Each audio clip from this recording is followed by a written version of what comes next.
Ниските откупни цени, но и високите давачки кон земјоделците остануваат главен проблем со кој се соочуваат од секторот. Како што кажа од Националната федерација на фармери, посебно го анализирале производството и продажбата на домашните производи, кои за жал многу тешко обстанувале поради лошите временски непогоди. Капак на се велат е тоа што земјоделци речиси немало ни за лек, а оние што ги има, велат дека работат од утро до мрак за да се прехранат, а дел од родот го продаваат на откупните центри каде цената со години е иста. Најголем проблем ни беше пласманот на земјоделските производи, потоа ниските откупни цени кои што за жал откупувачите долги години ги нудат на земјоделците.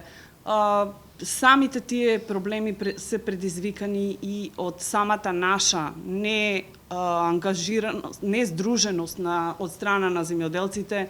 Климатските промени нема сектор кој што не е засекнат и тоа се одрази на намален род во нашите ниви.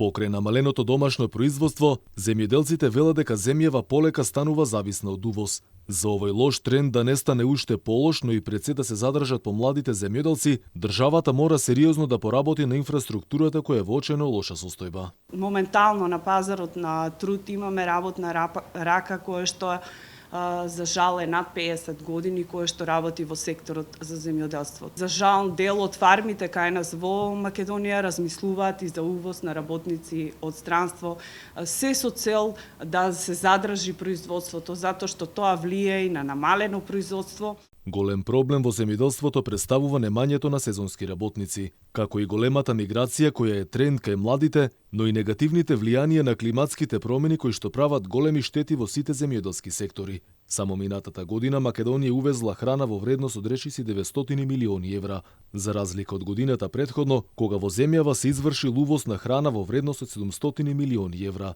тренд што никако не зборува добро за македонскиот аграр.